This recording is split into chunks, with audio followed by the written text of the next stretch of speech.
Hey there, just a heads up that this episode does contain topics that may be sensitive to some, such as family trauma and abuse. If this episode is not for you, feel free to skip, and we'll catch you on the next one. If you or a loved one are going through a tough time, please reach out to Lifeline on 13 11 14 for support. I had a very disruptive relationship with my mum, being the eldest daughter. When Dad left, I became the man of the house. It took me a really long time to understand that my mum has trauma. You repress and you honour your parent for coming here by boat. In this episode of the Level Asian podcast, we chat with Diana Nguyen, creative entrepreneur. I say this nicely, I do feel like with Asian culture, our parents kind of keep us until we get passed on and be married off. And so when I got kicked out of home when I was 18, that was my freedom card. All our parents want us to have success. And I guess being a performer wasn't that language. When I was performing musicals, my mum would leave at the interval. And I thought, wow, this woman does not care about me anymore. I also bought these cards called Big Energy. And each card there is something to do with yourself, whether it's sexual or writing a journal or going for a dance. It's always bringing it back to you. I think more people should be like that, just understanding who you are as a whole rather than just this is it, you know? Like you need to have a connection with yourself first, and that's what they say about inner work or self-love. Yes. You have to love the whole thing before you go love someone else. You have to love the whole thing and all the shadows that it comes with. We're evolving. Yeah. We're never full stop. I would like you to each pick one. Can we look at it yet? Yeah, go look at it and have a read of what it says. Whoa, it's pretty long. Yes, what does it say? So my one says big eye gazing with an Ooh, sexy. Well, am I supposed to look at my I'm confused. No. So imagine you just staring at He grabs the mirror like Before we get started on today's episode, we would like to acknowledge the traditional custodians of the land on which this podcast is recorded, the land of the Darug people. We would like to acknowledge and pay respects to our elders past and present and the next generation coming through. Now, onto today's episode. Thanks so much for coming all the way out to Parramatta. Woohoo. Yeah, you're from Melbourne. Yes, correct. Originally. But yeah, you had a show last night in Enmore/Newtown. How did it go? It was great. Yeah. First show in, I was sweating like a dog. But the magical thing about my show is I had a bit of audience participation. And I had a guy who stepped up and decided to be a whale. And he rose from his seat and did a little jump like a whale in the water. And that's why I love comedy, because you never know what will happen on your shows. How did you go being a whale? It was amazing. Everyone loved him. People said he nearly stole my show. And I said, calm down, mate, calm down. So what are you in Sydney for at the moment? I'm here for the Sydney Comedy Festival. I'm doing 4 shows of my show, going all in and celebrating what it is to go all in. Particularly being an Asian woman as well, what it is, and also celebrating my heritage as being Vietnamese Australian and investigating about intergenerational trauma. Like how and where did I get going all in from? And I've worked it out for my mother. When a woman gets on a boat, she's fucking all in. She has no other choice. Well, she can't even fucking swim, but she's decided to get on a boat. And that's what I've found. Like first generation of Vietnamese people who decided just to get on a boat when they couldn't know what to do, like don't know how to tread water, they don't know what to do once this boat sink. Yeah. All in. And it's been passed on to me. So I'm just celebrating that in my show. Yeah, that's great. Well, going off of that, like we like to take it back a little bit, more about your upbringing and childhood. So can you take us back to the beginning? Like where did your parents come from? What was your childhood like, etc.? So Vietnamese Australian heritage, grew up in Springvale, which is the mecca for Vietnamese people when they came to Australia. So Springvale became a refugee haven because there was a refugee hostel. So there's Richmond, Springvale, Footscray, the 3 big spots, and then it's branched out to Sunshine. But Springvale is legit the best place because our fur is still $10. You know, Wow, it's still cheap. I have to say Cabramatta is better, mate. No, see, this is the war. Makes sense. This is the war. Have you tried? Yeah, I've done some Cabramatta food. Yeah, but yeah, grew up with 2 refugee parents who met at this hostel. So they fell in love, these newbies, and they raised 3 daughters. And as you know, my name is Diana, so I was named after Princess Diana. Were you actually? Yeah, and my 2 sisters are named Princess Anne and Princess Sarah Fergie. No way. Yeah. Wow. That's so What a cool. reference point. Yeah, well, Mum got inspired watching the royal family get married. There you go. So she was like, yeah, my girls are royal too, but I'm the dead one. That's okay. I'm the famous one and Queen of Hearts. Yeah, the most liked one. That's it. And then my parents got divorced, experienced domestic violence in our home. Thank God my parents decided to leave that relationship because I do talk about it, two refugee kids who fall in love and they get angry at each other. The only way they know to talk is to fight. And I do talk about it in my show, like how can someone have therapy when psychologists weren't really around in the 80s? And so the children became the psychologists. We absorbed everything from our parents. But yeah, Dad left and then I was lucky. Mum was singing karaoke at home, with a surround sound. And so music became part of my life. I did ballet, which is really abnormal for an Asian, but Mum had this arts thing and I played piano. And then somehow I got to high school and I said, I want to be a performer. And my mum's like, no. No, that was just a hobby. Year 10, stop that. You know what you need to do. And I was like, actually, no, Mum, you really f***ed up.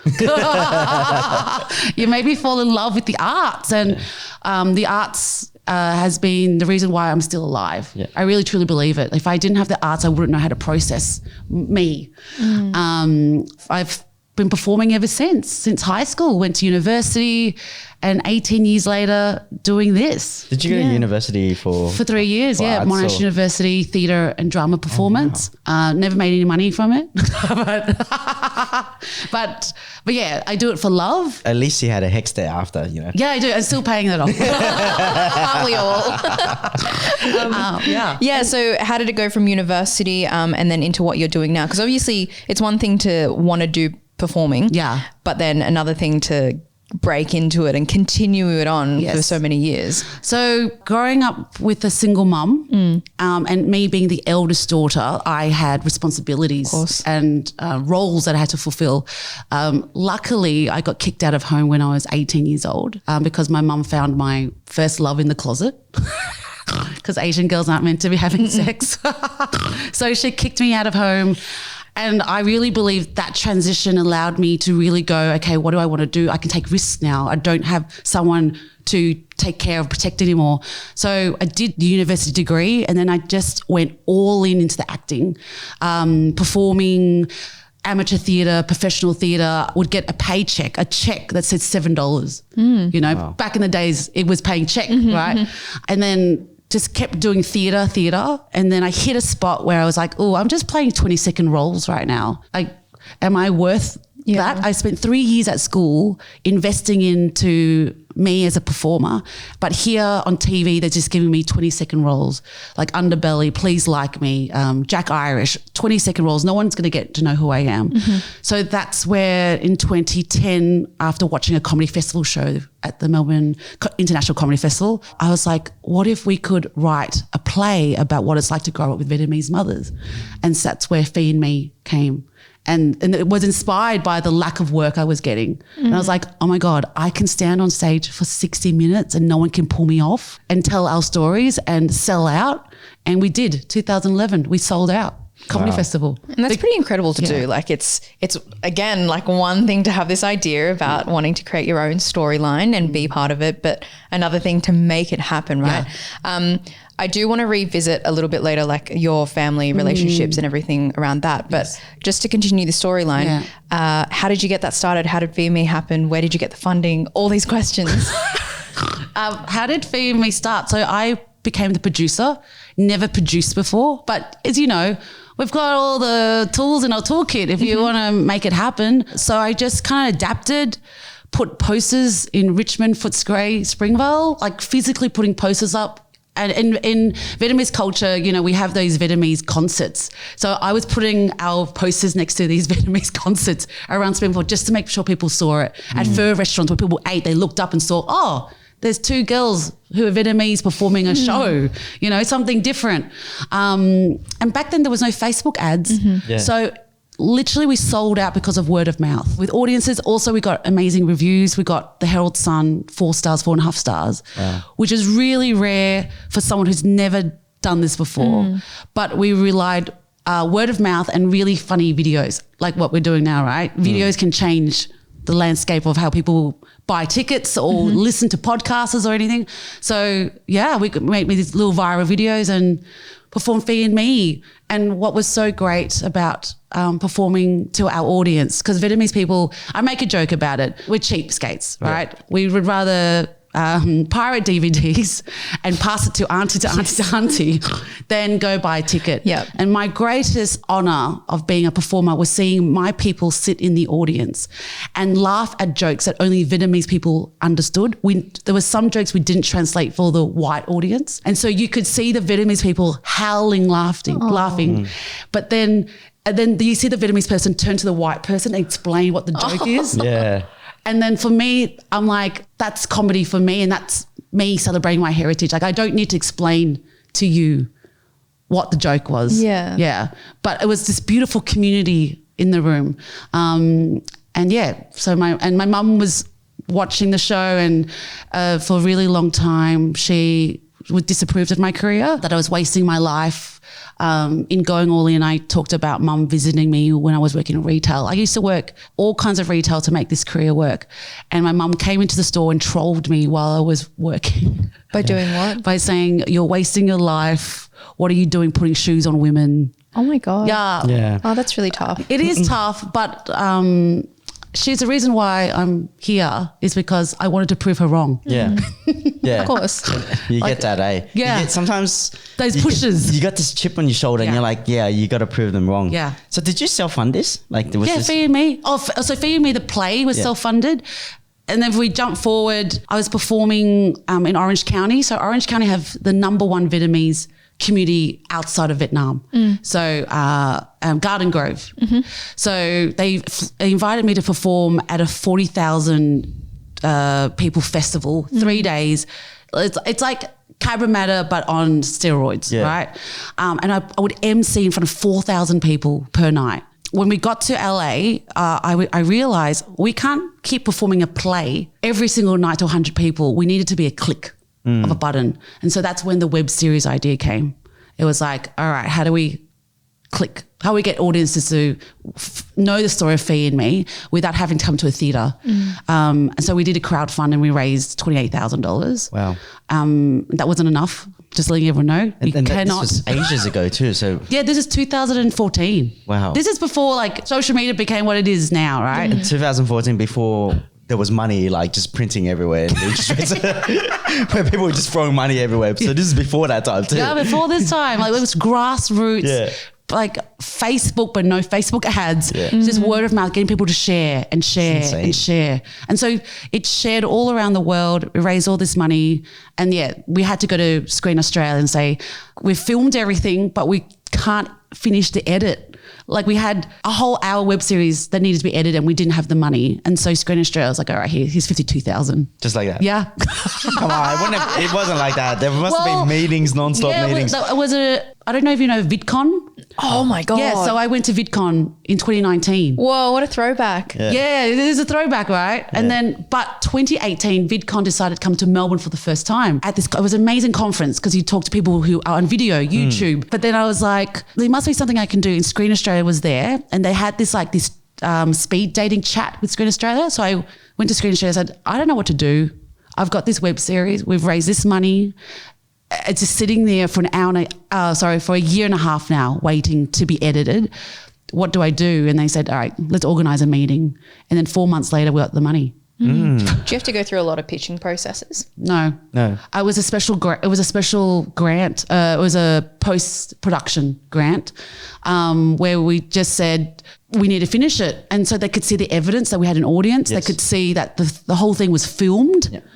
And all we asked was to get editing money and marketing money. Yeah. So we spent a lot of money on marketing. And that's why Fee and Me has gone outside of Australia. So from idea to like on TV, how long did that take? Well, we're still working on TV. Okay, so Fee and Me, just remember this, Fee and Me was in 2011. We're in 2023. Last year we received development money to write episode 1 in the Bible. I don't know what the next step is. We're now selling it to networks, trying to get someone to buy it. Wow. So I don't know when the end game is. I really think the end game is when I have my first baby. So that I could look plumper for the role. So like I will actually look like the mother. Yeah. Because when I played Kim Hoong, the mum, I was 26 years old. Yeah. And now I'm 38, celebrating my age. So I think we're just waiting so I can actually play this woman and carry a baby. But I'm just saying, like, because you make it seem like it's like, oh yeah, this happened. Oh no, but it isn't. It's been like what 11 plus years. 2 breakups in between where I cried. Like even now, I'm in that spot. It's like, because I'm a fast person. We work fast, we hustle. And I don't know if it's from my DNA that, being Vietnamese, we just do it. And now I'm just waiting for process. It's very hard for me just to go sit around and wait when I know what I want. Yeah.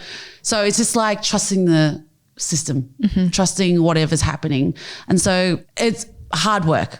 It is. I've cried. I've had depression. I've gone, what the hell am I doing with my life and why? There's been so many of those moments, and then for some reason there's always been a moment that takes me out of that hole and allowed me to be where I am right now.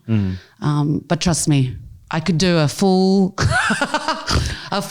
evaluation of why not to do the arts. But I've really transformed it and gone, I want to do the arts, but I want to make money. Can you tell us one of the stories of one of those really, really hard times? Yeah. Okay, so 2014, we did a possible funding to raise $10,000 for the initial funding for Fee and Me. And I just gone through a breakup, 3 years of being with someone. And I'm not kidding you, every morning I would wake up and put a song on to activate my pain. Oh my God. Yeah. So I just knew if I put this song on, I think it's called Jealous, I would put it on and I would cry, right? I was invested in the pain. Yeah. I was invested in the pain, but my good friend Susie Nguyen, who's also known as String Nguyen, she was like, okay, in your pain, let's raise money for your web series. So in the morning I would cry in pain, and then at night time I would dress up as Kim Hoong and sing for our possible gifts. It was $25. If you give $25, you get a karaoke song. So I would sing karaoke songs. Like buy a video and send it over to Yeah. Wow. So pain of breakup, but because of this momentum and getting through it, I reckon that breakup was really healed by me singing songs to other people. It's also other things. There's another time I was performing Fee and Me 2012. And this is another story. So I found out that my computer got hacked and someone had hacked my email and downloaded my naked photos. And when I found out about that, I was very depressed because someone had decided to invade my personal space. And your power. Yeah. And the only reason why I sent naked photos was because I was in love with this guy in Canada. In 2012, there was no WhatsApp. And so to keep the relationship juicy and long distance, right? Like I would send photos. And I remember, like crying in the morning until 4:00, then getting myself revved up and performing again. And every night this audience got me there. And someone asked me, would you have cancelled your show if, nowadays we say, don't push yourself. Now just say no. But I was like, but the arts heals me. And so, that was that was a hard time where I was like, what am I doing? Yeah. It's so weird because like, we interviewed and we're good mates with Vin Jang as well, right? And sometimes I'm just like, hey man, you're pushing yourself. Like, let's take it easy. Let's like there's a massive line of people wanting to talk to him all the time, and he's performing all night. And he's doing like 8-hour days sometimes. And I see that and I'm like, hey man, take it easy. And he's always saying, nah man, I love this stuff. This is what I live and breathe. It makes me happy. Gives me energy. Yeah, it's a drug. Adrenaline is a drug. And after I finish a show for 4 hours, I can't sleep. I'm like giddy. Yeah. I'm like, okay, what's next? I can do anything now. But the only problem is I have a partner who wants to sleep. and he knows when I'm like, oh babe, we got to calm down. I was like, I can't. So he goes to sleep and I do my own thing. I get what you're doing. I do that sometimes too. There you go. Yeah. I want to delve more into like that story that you shared. Because obviously that's a huge invasion of privacy. Yeah. But then I know that you turned it into a show. I did. And so how did that process come about, and like why did you decide to make it into a show? So 2012, back in those days, there were no laws about cyber hacking and violating women's private emails or anything. It was very new. Like cyber hacking was very new. But at that time, I had a really good friend who was a police officer in Melbourne. And so he said, write a statement, I'll sign it and we'll send it to Canada Police. And we did that, but nothing happened out of it because it was international waters. There was no real laws back then. And so I sat with it for 3-4 years. And sometimes I would Google my name and write naked photos just to see if they had uploaded onto sites, just to double check. Yeah. Because I was ashamed. Yeah. Because one, I wasn't body positive about myself, but two, someone, a dickhead decided, it'd be fun to hack into someone's emails. And I knew this person who did it too. It wasn't a stranger. And plus you're sharing those photos and you would assume that you trust them. Yeah. And then they're not going to be shared anywhere else. That's it. But yeah, someone decided to hack into my email and I don't know where it is. Like the internet is so easy. You can just press share to a bunch of people in a group, Facebook group or something. Yeah. So I sat with it for 3-4 years. And then when it came to 2016, I was like, I think it's time to talk about it because I didn't want it to hold me down anymore. And if the photos are out there, the photos are out there. So for my first ever stand-up show, I did a show called Naked. And at the end of the show, I told the story and I sang a song because, we all need a song about being violated by your naked photos being hacked by someone. And my end message was keep sending those photos, but don't have your face on them. Yeah. Yeah, because our body parts are the same, but our faces define who we are. And I was like, yeah, that's my message because I know the reason why I sent those photos was because of love. Yeah. And no one can take that away from me. Whatever. I have used that show to get me through it, and I toured it for 2 years around the world. I went to Edinburgh, performed it, performed all around Australia. And so people know the story, and if they find my naked photos, I'm like, done. Did you feel like I own it. Yeah, I own my body. It's already out there. Yeah. Did you feel like you got any negative feedback or was it very positive? Oh, positive. Yeah. I had my mum seen it. Oh my God, my mother. How was that? Okay. Okay. So I on the last show, last part of my tour, I performed in Dandenong, which is a 10-minute drive from Springvale, 350 people.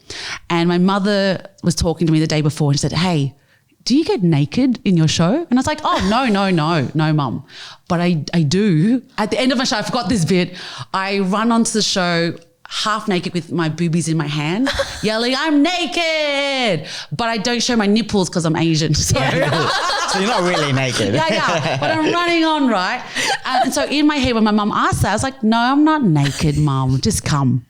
So I am performing on stage and I'm about to run on. I come on naked like this, right?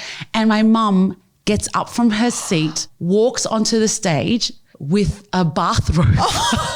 So she had and wraps me up. I've got photos of it. Wraps me up. And the whole audience think I've planted her, and this happens every single night because the way it happened, my mum was also had a leg injury, so she had a plastered leg. So she's like coming on the stage with a bathrobe covering me up. So everyone's laughing too. Everyone's laughing and thought I planted her. Was your mum angry? No, I think she's just used to it. I think she's used to it. Yeah, I was in Miss Saigon, amateur theatre show, and I played a prostitute. And at the end of the show, my mum went up to the guy that I was being prostitute sleazy with, and she's like, I'm watching you. So my mum knows as part of the art is that you go there. Yeah. But obviously it didn't really it wasn't that easy to begin with, right? Like, you said that there was a bit of tension to begin with when you went into the arts, went into performing. Can you take us back? Like, what was your relationship like with her in the beginning and how did you heal that? Because the only reason why I ask that is because a lot of our audience tends to talk about their relationships with their parents and a lot of tension that they have. And we tend to find a lot of DMs in our inbox talking about advice or asking us for advice of how they can get through that. Yes. So again, experiences from different guests is always helpful. Yeah. So do you want to share your story? Yeah. So I had a very disruptive relationship with my mum, being the eldest daughter. When dad left, I became the man of the house. It was expected of me. So I was mowing lawns. I was helping mum in the factory because Centrelink money wasn't enough to raise 3 daughters. It was really tough. And also growing up with a refugee parent, it was physically abusive as well. So mum didn't know how to reprimand us. So it was a slap or a vacuum cleaner stick, or, you know, I remember one time being chased around with a knife. That's really traumatic. It is. And it took me a really long time to understand that my mum has trauma. And this is what the show Going All In is about. It's like understanding what this is. But being who I am, like you repress and you honor your parent for coming here by boat. You do well in school, like you kind of repress. And so when I got kicked out of home when I was 18, that was my freedom card. Like I was like, thank God I got kicked out, because my mum would wait on me. Yeah. She would call me, SMS me, where are you? Yeah. Like I was like, and I say this nicely, I do feel like with Asian culture, our parents kind of keep us until we get passed on and be married off to someone. That's my parents right now. Yeah. But I got kicked out of 18 and I was like, I own my life now. Yeah. And if you want to read more about my life, just read a short story I wrote called 5 Ways to Support Your Vietnamese Mother. And I detail about getting kicked out of home. And I do talk about in this short story how when I was performing musicals, my mum would leave at the interval. And I would always see her leave at interval.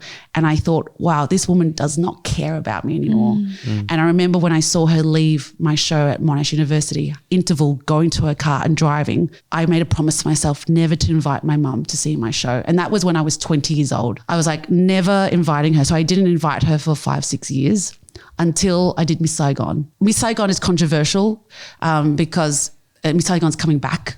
Really, back to Sydney and Melbourne. So the professional theatre show. But yeah, it does stereotype. It does tell a particular story about the war, how a Vietnamese woman falls in love with the American soldier and she prostitutes her body and they fall in love, and how the Vietnamese woman is always sacrificed for the white man to survive, right? The white man's for some reason survived this story and goes back to America to live his life. But this Vietnamese woman who's been sexualized, thrown to the gutter, has to survive to raise her son, is always the martyr, unfortunately, but always worse off. But in this show, Miss Saigon, for the first time, my mother didn't leave at interval. And so when I walked out on stage to take our bows, my mother was crying in her seat. And I'd never seen my mum cry before, watching me perform. And we do talk about it, is that I think for the first time my mum in the audience realised what my job is as a performer is, so that she doesn't come up on stage and perform, I do. And that's when she realised, okay, I get it now. She's not actually wasting her time, like playing. It's actually a job. And so that was the key kicker for our relationship. And ever since then, and then Fee and Me came along, and I remember that night with Fee and Me, my mum was watching the audience and she had the Fee and Me fly in front of her and she was laughing, but she didn't want people to see her laughing. She wanted to show an emotion. Yeah. And in my head I was like, I got you now. I got you. But it has been hard because part of being Vietnamese or being from the refugee generation is that all our parents want us to have success, have good health and success. And I guess being a performer wasn't that language. But yeah, somehow doing Miss Saigon, and I'm trying to answer your question, like when did it heal itself was 2010. I went to Vietnam and did a whole year pilgrimage trip from the south to the north, backpacking with my girlfriends. And I was like Vietnam's beautiful. This is the homeland my mother left. And then somehow I got trapped into spending 2 whole weeks with my mum in My Tho in my mother's hometown by myself for the first time. And I was myself because how do I spend 2 whole weeks with a woman that I have not got along with? And I would message my girlfriends like, what do I do now? What do I do? And I have to say those 2 weeks was one of the best moments of my mother and I dating each other and healing with each other. Like I remember us going out to have gum tam, and I had to dink her on a motorbike, but I kept crashing because I didn't know how to ride a motorbike. Yeah. So my mom's like, just get off the bike, I'll do it. So the image I have when I think of people watching this motorbike across is this very small Vietnamese woman with a big ass, a big gill on the back, holding her mum. Going to have a date and having gum tam for $1. But yeah, I remember the last night that we were in Vietnam, and my mum decided to openly tell me her story about that day that she left to go onto that boat. And I was 25 years old when she told me that story. And in that moment, I was like, Mum, I wish you just told me earlier so I wasn't that bratty little kid who didn't understand what you went through. And so that was 25. There's been moments where it's really good and moments when it's really, it's like, it's never constant. Like still today, my mother's now proud of my career, but now she's worried that I'm going to be lonely and single and not having children. And every single day, like I've got a partner, but like on the weekend, she was like to Toby, let me know when you're ready. When the children come in. Well, let me know. And my mum sat him down and said, Diana wants a family. You know what you have to do, right? To become one. Like my mother's like very like, and so there's always disappointing and like really good moments. But in February this year, for the first time, my sisters and I, we sat down with our mum and filmed her talking for 3 hours. Wow. About her boat journey, about what was like growing up in Vietnam, who was our grandmother, because I wanted to understand the intergenerational trauma that's been passed down, but also the intergenerational strength that's been passed down. I used to view going all in as a bad thing, but I reckon going all in is the reason why we're strong and we take risks. We take risks and do stuff. But yeah, to be really honest, even at 38, my relationship with Mum is still ongoing, but she's proud of me. And I was talking to you about it. We did an SBS interview show, and my mother's never articulated to me, I'm proud of you. But on this live SBS filming in their studio, the radio host asked my mum, are you proud of Diana? And my mum said, you know what, I am proud of her. I've really pushed her to not do what she loves, but now I understand why she does it. And she's kept our story alive. And I know that sometimes in this industry it's very hard to make money, so she'll always have a room in my house, just in case, just in case. She had to do that again. Yeah. She just had to make that point. And I was just sitting there because it was live, and I was thinking, going, you have never said to me this in private in my head, but now you do it here. Yeah. And I guess that's what happened. My mum went all in. Oh yeah, there you go. It's always the Asian parents always like talk to your face, but then they always say the nicest things behind your back, but you never hear it. No, you never hear it. Yeah. This episode is produced and brought to you by Social Wave. Social Wave is a strategic content marketing agency helping businesses grow revenue using video, podcasts, and SEO. Head on over to socialwave.com.au to find out more. Now back to the show. I got two questions. One was, first, could you shed some light about the stories that your mum told you about her? Come to the show. Come to the show. Oh, yes. I think it's about the show. That's why you probably wouldn't want to share it. And the second thing is, how did you get over the guilty feeling that you would always feel? Because once you heard that story, you would have felt, hey, mum gave up everything or pushed herself to, go into a boat and into the unknown and not knowing what's going to happen. And obviously when she came here, her life wasn't, she had some pretty crazy stories that were probably very traumatic. Yes. So how did you get over that? Because a lot of the kids these days, especially me, myself, can't get over that feeling of wow, they did this for us. And a lot of people on Instagram say sometimes don't think that way, but we just do. Yeah. We can't help it. And so when she tells you, hey, maybe you should go to uni or maybe you should go and become an accountant or a doctor, sometimes you just go, you know what, mum, dad, I'll sacrifice that. I'll just do it for you. Yeah. And people say that to me. A lot of my clients, because I'm an accountant, they always say to me, I just want to finish this uni degree for mum.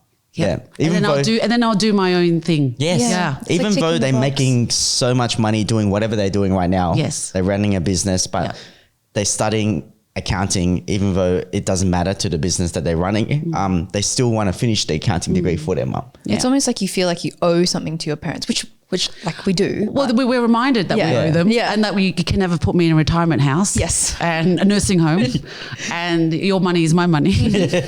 Make sure you send it over this week. We talked about it, didn't we? And then I was the one clear story I have, which will explain to you what I think is missing from our language, is this one time. And it's haunted me for most of my life. My mother has always constantly said to me as a child that I'm fat. I'm fat, you're fat, you're fat. And I really thought I was fat, that I had really bad body issues until I started looking at old photos of myself and I was like, I am fat, more fatter than I was then. So what the hell was I then if I'm fat? Like my brain was like, I'm very confused. And then the last 3 years I've been doing a lot of healing and a lot of understanding and boundary work. This one time, I think it was like 2 years ago, my mum is like, you're fat, Diana, you're like you're wide. And I was like, okay. And she kept doing it. For the first 5 minutes, once I got into her house in Springvale, she kept going for it. And I was like, this is relentless. And so this day, I remember it, I said to her, okay, Mum, you have 5 more minutes to say how fat I am. And after that, we're done. And then my mum was silent. And I couldn't believe my power for that minute. But then, my mum stopped doing it. And then my mum said, I'm just saying because I care. But it was a different tone now. It was like she had been trained to say, you are fat, you are fat. And here in this moment, I said, okay, I acknowledge this is what you're saying, this is your opinion, but let's have a time limit. And and then the next day she called me up and said, I'm sorry. I think for her, she didn't understand that's what was coming out of her mouth. And I know that my mom's been trained. It's because my grandmother, when I visited my grandmother when I was 11 years old, said exactly the same thing to me. Yeah. You were fat, go weigh yourself at the cousin's grocery weighing machine. Yeah. And the day that we had to leave to go back to Australia, she was like, okay, go weigh yourself and see how much she's lost. Wow. It's been like passed down. Passed down. Yeah. And I do not want that for my children because for most of my womanhood, I've been wearing onesie swimsuits, right? Because I wanted to cover this until I went to freaking Brazil and I went to Ipanema Beach and grandmothers are wearing bikinis and everything's hanging out. Yeah. But there's something about our culture. It's like relentless. Yeah. You're here, eat some food. Yeah. I care about you. I care about you. I care about you, but you're shit. Yeah. That happened to me as well in the car. Yeah, remember your parents says you're fat. No, not that sense. But he lectured. I can't remember exactly what he was lecturing me about, but he just wouldn't stop lecturing. Right. And then and then this is what I did to like counter it. I just like went to my dad, put my hand on him, which I never touched my dad at all. Yeah. And I just said, I just said, Dad, you've been saying this so many times. Like I get it, but you gotta stop.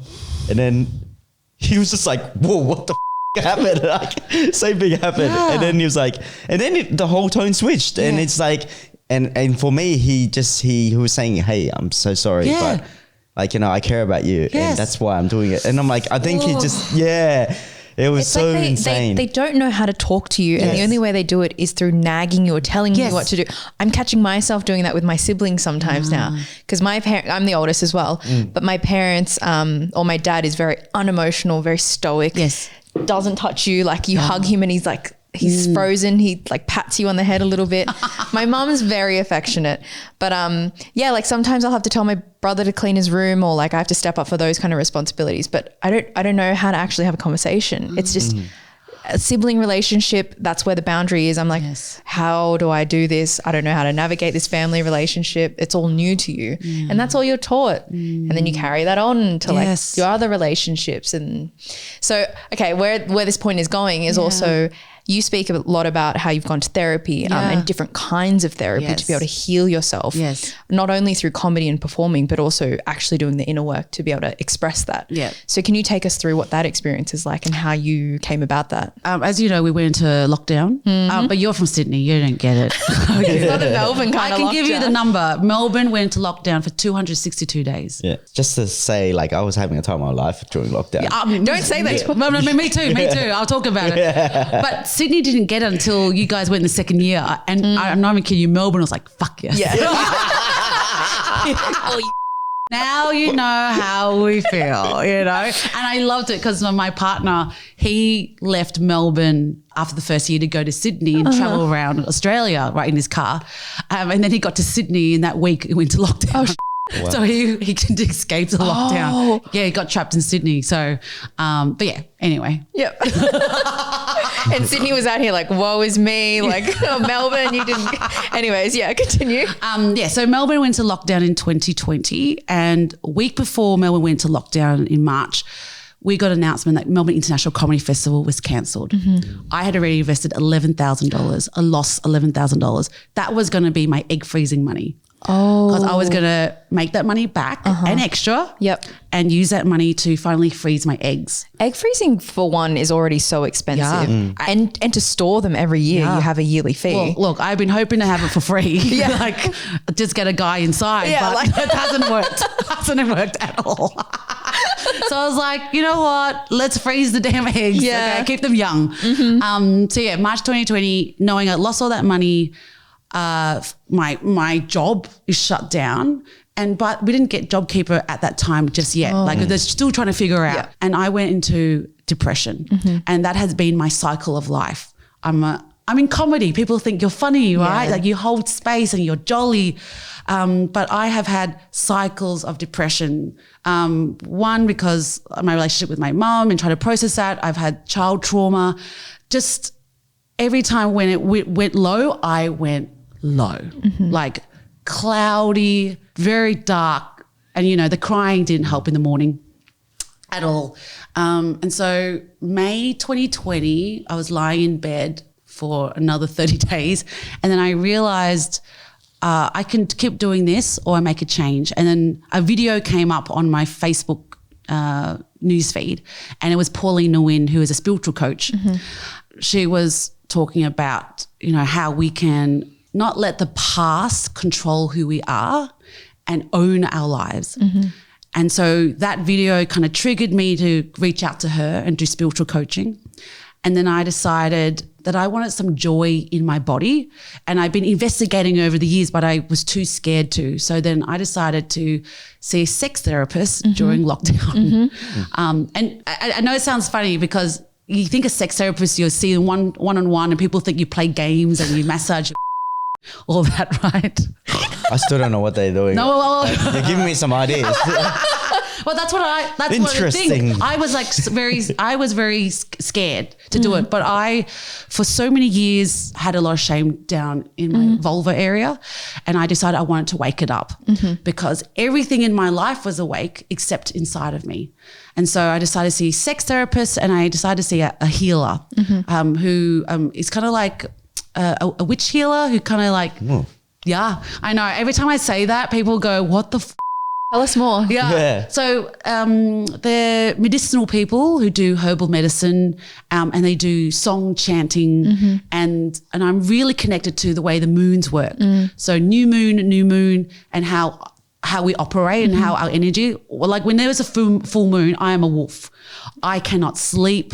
Like children cannot sleep during full moons because their energy is very young and they synced with the moons. People going, oh, that's not science. But that moon has been around before Earth has, and there's synergy to it. So yeah, I decided I wanted to understand the moon cycles and how I operate in those moons. And so yeah, those are the three things I decided to do. And the reason why 2020 was the year is that for 11 years before that, good 11 years, I'd seen a psychologist and I had talked out my therapy. Yeah. Like there is going to be a point in your life where you're done talking and I realized I need to do a lot of body work. Yeah. And so decided to see a sex therapist, a spiritual coach, and a healer. During lockdown, JobKeeper, amazing. Thank you. Yeah, thank you, government, for the money. Thank you. Can you tell us like a quick summary of what those 3 therapists are? Yes. Yeah. So spiritual coach Pauline Nguyen, she owns Red Lantern here in Sydney. Yeah. Her brother's Luke Nguyen, has changed my life because she recognised that I wasn't breathing properly. So I was breathing above my lungs and chest, and so I never breathed deep. So anytime I breathed deep, I was crying. And so I was in a constant state of fight and flight. And she said, "Oh, Diana, you're not breathing correctly." And I was like, hang on, but I'm alive. Yeah. But subconsciously, I was frightened all the time. But imagine this is 2020 and I'd been doing comedy and performing for the last 15 years. Like, what have I been doing? Yeah. Like, have I been present on stage? So it was a lot of processing going, oh my God, I've been in fight and flight for most of my life. But she taught me learning techniques to breathe. So she got me to breathe below here. And once you start breathing below here, everything's awake now. Like your body's like, rah. Yeah. A lot of meditation, a lot of reaffirming. And as a coach, like you reaffirm yourself as a human being. One of the things she says resonates with me is like, there's struggle, but there's a time limit to struggle. Yeah. You make that choice. Yeah. And I have not had depression since 2020 because I don't, some of this will resonate and be like too woo-woo for people, but when I decided that I have a time limit for struggle, then I can now do the next thing in my life. It's almost like giving yourself space to process things and giving yourself permission to acknowledge pain or trauma. Yes. And also just the way that you're talking about, breathing and stuff, that's breathing and your breath is usually linked to, say, for example, anxiety or depression. Yes. And it's how much you're actually being present with your body. And again, like psychology and seeing a psychologist isn't just about the mind. It's like also how much you're connected, because they say body keeps trauma. Yes. And if you don't work through that and you've already worked through the mental, you don't know what's being stored. Yeah. And then that's why I've been a dancer. I'm known as Dancing Diana, because I didn't realize I was doing body therapy when I was dancing. Yeah. Until now, I'm like, oh, that's why I was functioning. Yeah. You're moving, it releases endorphins, you process. That's it. But by doing the healing work in 2020, I realized I want to be like this every single day. It's not because I'm at a nightclub dancing or dancing with my niece or anything. Like, I want to be dancing every single day. When I get up, I'm like, hey, this is my life and I'm happy to be here. But yeah, that was spiritual coaching with Pauline. That's cool, by the way, because like for me, like it took me a while to even realize I was in depression back then. Yeah. And it really messed me up because I was like, what the heck am I feeling? So this is like probably about 10 years ago.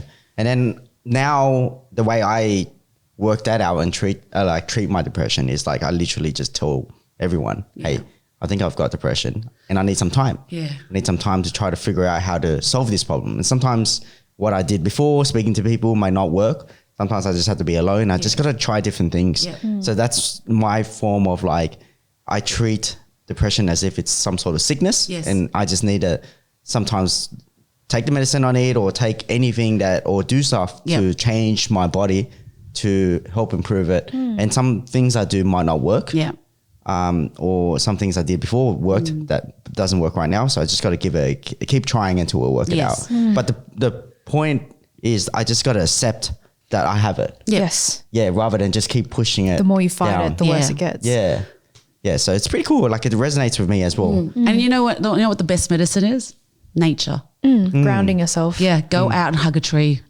You will see a difference. See how it makes you laugh already? Yeah. See your body just goes, I was thinking you've gone for a walk, but yeah, all right, I'll hug a tree. Is that why my dog loves trees? Davey comes back with like splinters this afternoon. but just thinking of that being so ridiculous, you can see that it's really changing your body. And that's why I surf. Because when I go surfing, I'm in the freaking ocean. Yeah. And I'm like, whoa, I'm just this very small speck. In this massive thing. And I get to ride it, you know? And so that makes into perspective. Yeah, it does. Hug a tree. Yeah, hug a tree. It's more simple than getting a surfboard and not knowing how to swim and surfing. But yeah. Yeah. So cool. Okay. On to the next one, sex therapist. Yeah, sex therapist. So I've been working with Vanessa. She's from Mia Muse. You can check her out on Instagram. And I've always been curious about sex. I think I have a very, what's that word? Functioning sex life. Like I'm positive. I'm a positive sex person. My friends have called me Samantha from Sex and the City, right? I think it might have been because when I got kicked out of home, I became very liberated. I've had multiple partners, one night stands. Like I'm very positive about exploring my body and connection with people using my body. But the one thing that was really hard for me, and it's going to be really interesting when people watch this, is that I cannot come without a vibrator. Okay. Yes. Which is very normal. Yes, very normal, but I've got trauma connected to it. Okay, gotcha. So I decided, why not see a sex therapist and just figure out what's the missing link, why. And one, it might be because I have watched porn, and then you watch porn and it shows you a way sex is, like bang, bang, bang, bang, bang, right? And I think that's how our parents watch porn too. Like bang, bang, bang, bang, pregnant. What kind of porn are you watching, mate? Well, not Japanese porn, because that turns me off. That turns me off.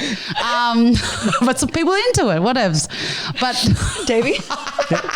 I'm trying to picture the bang, bang, bang stuff, but but yeah, I just wanted to figure out what was the link.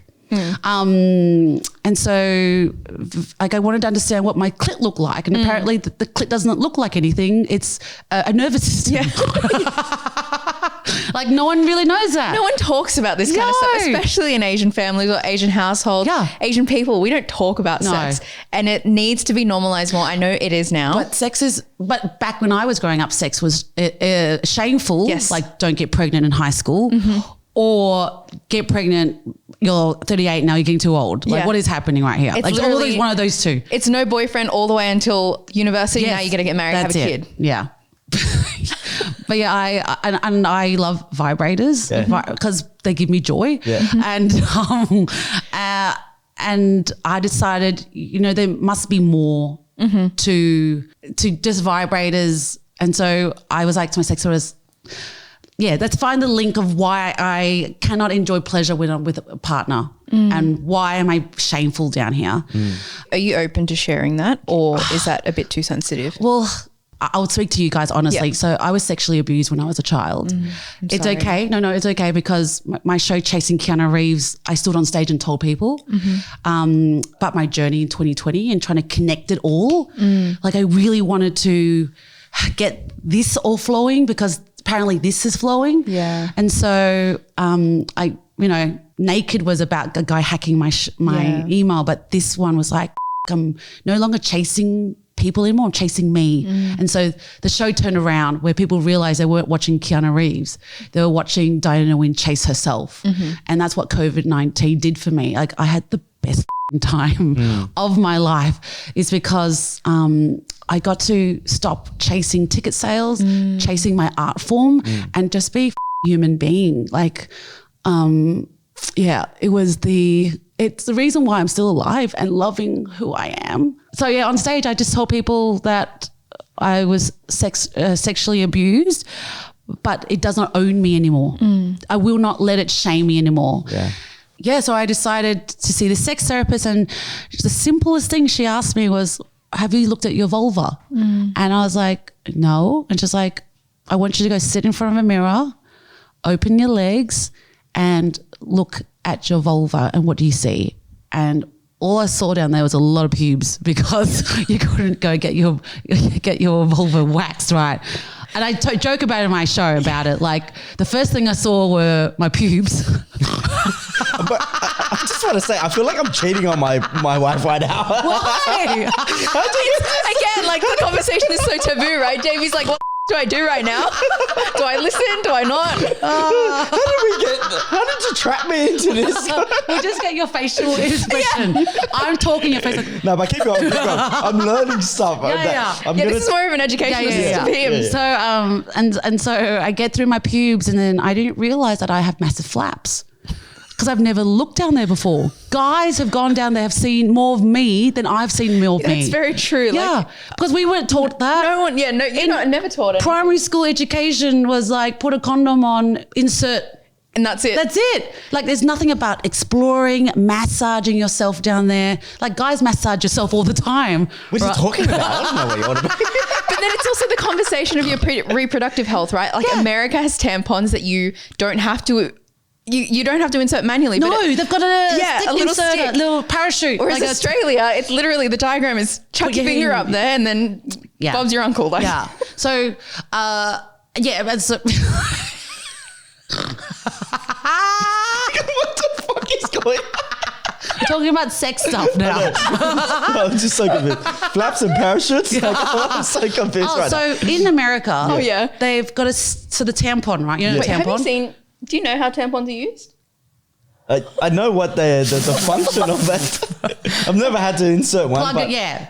So so tampons, usually you have to put women in Australia, this is Australia only, you have to get the tampon and you put your finger in to push the tampon in. Yeah. In America, they're so lazy that they have a little stick that helps pop it in. Oh, yes. Yeah, so you don't have to put your finger in. They've got a stick, yes. which is not good for the environment. It's more plastic, right? Oh. Do you actually understand? So yes, I get you. They give you a stick with each tampon has a stick, so it's not reusable. So I don't know where we got up to at this point. We were talking about you, vulva, your sex therapist told you to look at your vulva. Yeah, so I looked at my vulva. And I saw my flaps and I didn't realize, because I watch a lot of porn, I did not know that women get their flaps surgically removed. And so now I was like, whoa, I love vulvas. And I ended up buying a book during lockdown of vulvas, like just looking at people's vulvas. I was like, wow, we're all different. We're not all like slick clean like they show on porn. And then she was like, okay, just look at your vulva and just say that you love her. Yeah. It's important. Yeah. And that was part of the initial sex therapy. It's not like, this is a dildo. What do we do with it? It was like very holistic, like, who are you? Who is in this body? Who is this person who's been through pain? Yeah. And how do we hold and take care of her? And so that then she has the courage to expand and experience and do things. And I really see that really important to the growth of who I am, because sex is important to me, but also it's part of my body and how I connect with people. So sex therapy really allowed me to be playful with myself. Yeah, I think it's really important too, because I don't know if this is what you feel like as well, but I feel like women or girls, when you grow up, you are subconsciously, it's ingrained in you that sex is shameful, your body is shameful, you shouldn't have a connection to it. You're never really taught how to use anything. Yeah.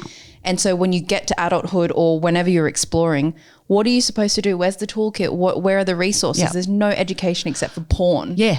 Where's the play? And I'm really into ethical porn where, it's properly staged, it's caressing. Like porn, I think what a majority of people watch is just the banging, right? How do I get them into bed, take their clothes off, bang, and then come. But the ethical porn is just the initial caressing, touching the skin, kissing the neck. Yeah, it really like, how do couples have sex? It's not like how to conquer, but how do our bodies move? But seriously, porn is conquering. I'm a bit confused because like I just see like sex as like what you're saying, like which is like, the foreplay and all that stuff like that. Great. Yeah. But I'm just like, what the hell, conquering? Like you had to conquer. But I'm sure some guys think that way. Yeah. No, but that's the problem. Teenage boys watch porn for the first time. They're not going to go and see someone caressing. They're like, what's the quickest way? Yeah. There's a lot of toxic masculinity around. I'm sure it's like also toxic maybe on the feminine side as well. But like as a female speaking about this experience, it's that whole narrative, and then having to navigate and break out of that is really difficult. But again, it comes back to normalizing these conversations and educating people, especially younger people who are growing up with this. I do want to show you a joke that I did last year for Chasing Keanu Reeves. So when men would go down on me, I wouldn't feel anything. But I didn't realize, because I started dating freshly out of a relationship in 2019, and I was surprised at how men were volunteering to go down. I was very surprised. I was like, oh, I thought it was just me going down. But they were very like, yeah, I want to. As it should be. Yeah. It was very surprising for me. So I had to shift my mindset.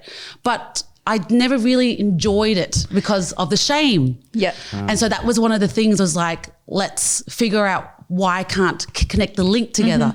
So anyway, I remember this guy going down on me. This is a lot of info, but this guy going down on me. And usually I do find guys when they go down, they look up after 20 seconds to see if you're coming. Yes. Above, like they look up, right? Well, what else are you supposed to do? You got to. But doesn't take 20 seconds. 20 seconds, baby. No, we're just checking and gathering information if she's having a good time or not. Are you done yet? Yeah. Are you done yet? No, but this is. It's not that. We will tell you. We're taking a break, guys. It's a fuckload of work. We will tell you by the sound. I know, but I'm just letting you guys know, all right, that we don't chew for that long. Like, I will eat the thing straight away. So my tongue doesn't get used that long. For 20 seconds is a long time sometimes. We need to take a small break and then get back into it. So we just take a break, gather some information, see, okay, it's working. Yeah. All right, we'll go back down. So my joke is that they kept doing this, right? Yeah. So every time I saw them do that, I always think of the movie Parasite, where the guy comes up the stairwell. Have you seen that bit? And I'm like, this is a fuck. I've seen it, but I can't remember. The guy who's hiding in the basement and he comes out in the dark with his eyeballs like this. And I was like, that is the worst nightmare for a woman to see every 20 seconds. This guy going, you done yet? You done? Anyway. Oh God, that's so good. But yeah, that was one of the reasons. I was like, okay, I've got guys who want to pleasure me. Why am I not in it all in? Mm-hmm. Yeah. And then sometimes I would tap their head. Okay, we're done. So like, tapping on a train station. Tap. Okay, we're done now. Thank you. And I just felt bad. Yeah. And so, yeah, that was the reason why seeing a sex therapist was important. But I also bought these cards at my sex therapist. Oh. Called Big Energy. So for those who are listening in and not watching, what do the cards look like? There are 52 cards, I think. I'm just making that up maybe. But on each card there is something to do with yourself, whether it's sexual or writing a journal or going for a dance. It's always bringing it back to you. So I would like pull out a card. I would like you to each pick one. Do I have to do something with my pussy after that? It's also for men too, of all genders. I really think Can we look at it yet? Yeah. Go look at it and have a read of what it says. It's pretty long. Yes. What does it say? So my one says big eye gazing with it. Ooh, sexy. We could do that now. We could eye gaze. Well, am I supposed to look at my? I'm confused. No. So imagine you just staring at He grabs a mirror like some of it is, but it's just like you and I eye gazing and just having that intimacy. Yes. Without having sex. Yes. But you're married. But So I'm married. I'm like, get your wife down here. But it's just like cards just to activate and play. Yeah. Or reconnection with yourself. So yours is eye gazing. What is yours? big flexibility. Ooh. A great human once said to me, if you can be flexible, be flexible. We're not talking about stretching here. What does it mean? One way to do this is flexibility. So they're talking about being open-minded. I think being open-minded, dismantling the patriarchy takes love. As a society, we can be so rigid and goal-oriented in our pursuits that we forget that we're all human. Cyclical beings with big feelings, big hearts, and lots of heartache, making mistakes and taking chances. If we're to start healing the feminine in us all, that means increasing our capacity to choose love, intuition, feeling, compassion, and trust. One way to do this is flexibility. Show someone a little more flexibility and compassion. What will be lost if you say yes to someone needing time off or a break? What will be gained? How can you lean into flexibility in your life and with those around you? Get practicing. That's it. Yeah. And look, this one's anal pussy, so you've got one of those. That's all good. What's another one that I saw? Is this to do with with your missus or your partner? No, it's more you. It's more you. Yeah. Oh, so connecting with yourself. Connecting with yourself. I really like that. Do a topless hike with a pal. Nice. Go for a walk, writing in your journal. I think sometimes people forget that writing and journaling is exactly the same like seeing a psychologist or telling a friend, because you're having a conversation with yourself. and you're downloading. Yeah. To me, this all feels like it's all interconnected, where it's, yes, you're having therapy. These cards just aren't about like your sexual health. It's more about you as a person, your emotional state, but also being aware of every single part of your body that is connected with connection. Yep. But this is my favorite, and this is what I did during lockdown a lot. I drew my genitalia. Nice. So you just draw what you think your vulva looks like, and you're looking at it like, oh, that's not the same thing, you know. There was a time where I just kept drawing vulvas because I was like, oh, this is interesting. I went to a hen's night, and hen's night this night they were like, oh, sculpture a penis, and I ended up sculpturing my vulva. Oh, nice. And had it as a door stopper. Oh, good. So I'm very connected into my body now. That's good. Yeah. And I think more people should be like that. Just understanding who you are as a whole rather than just this is it. Yeah. You know, like you need to have a connection with yourself first, and that's what they say about inner work or self-love. Yes. You have to love the whole thing before you go love someone else. You have to love the whole thing and all the shadows that it comes with. Because we're not perfect. If we were perfect, I'll be bored. Yeah, I love it that my partner annoys me. I love it that he has contrasting personality to me, but when we're together and synced, it feels wonderful, you know? So, yeah, we're evolving. Yeah. We're never full stop. Yeah. The third therapy that you went to? Yes, was a healer. So she does medicinal herbs, gets the body flowing and synced. But I think for me, what I'm really connected to her is moon cycles. So new moon, full moon, and how our body interacts with that synergy. So yeah, when a full moon's out, I am a wolf. I sometimes feel like howling into the moon. Yeah, I don't know what happens inside of me, but I'm so alive. And currently we're in a new moon Taurus, so that was 2 days ago. And apparently it's a really beautiful moon to do things that you love, do things that you enjoy. So yeah. And also she sings to you as well. So she'll get you lying down and have crystals, and she'll chant a song that activates your inner self and imagination and takes you traveling. Yeah. Wow. It's a What an lot. experience. Yeah. Yeah. And expensive as well. At least you're on JobKeeper. Are there any exciting things coming up for you? Any new shows, any new projects you're working on? Right now it's just Fee and me and getting that developed into a TV show. Also, I'm constantly working. I'm just relaunching my personal branding business because I do call myself a creative entrepreneur. Yep. I've really moved my mindset from being the poor artist to going, okay, so business make a lot of money, but why is it the arts, we always undervalue ourselves and never really, get paid the way business do, but business love to use us to come in and shift spaces and change the way people feel, like music, right? Put a song on, people go, but you can't really buy that. But when we price ourselves to businesses and corporates, we go, you get nervous. Yeah. And now I'm in this really big transformation going, I'm in the arts. I know what business wants from me, and I know what I want from business, which is their money. So I really want to build this kind of appreciation and gratitude for the arts so that it's equal on both sides, and that business aren't making all the money and artists will be poor. So I'm educating myself to ask for more money, and this is my value, and I'm hoping by doing that other artists can value themselves so that we lift the bar. It's like houses now in Sydney, right? Once you lift the bar, you can't go down anymore. And that's why artists can't be poor, because if everything's going up, then we need to jack up our prices. So I'm just trying to change that language on LinkedIn, and that's what I do. I try to show business what is the creative entrepreneur journey. What does it look like? I'm not at home for an hour writing a show and then performing on stage. It takes months of work.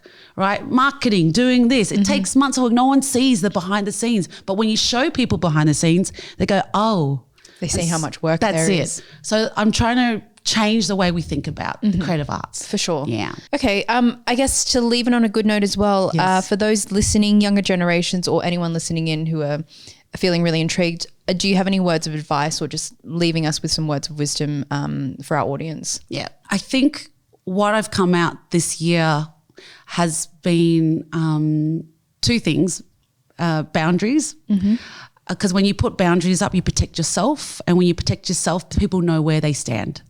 And when you over-cater and over-care and are expected to, you're always going to be half full or too full trying to do other things for other people. So I really ask you, sit down, write a list and write to yourself what is most important in your life and what you can let go. And if you can let go of one thing in your life, then you are protecting yourself and taking care of yourself. Another thing is if you have parents that you do not know their story, it's time to sit down and talk to them. No matter how hard that conversation will be, and just like you said before about touching your dad and saying, hey, I think it's time. And I was going to say with you, even the tone that both you and I did with our parents, it wasn't like a whingy teenager going, stop it. It was like, hey, I see you, we're humans, you raised me up, we're good people, but let's have a conversation. And I really hope that we do, because our parents are part of the Australian society and we need to know it, because who's going to pass on their amazing story? It's us and then our kids. So those are my two tips. I think that's really beautiful and really valuable. Where can people find you? Oh, you can find me anywhere on the internet. Just Google me, Diana Nguyen naked photos. Incredible. We'll leave that all in the show notes as well. Thank you so much for coming onto the podcast today. Easy. Thank you. Thanks so much for tuning in.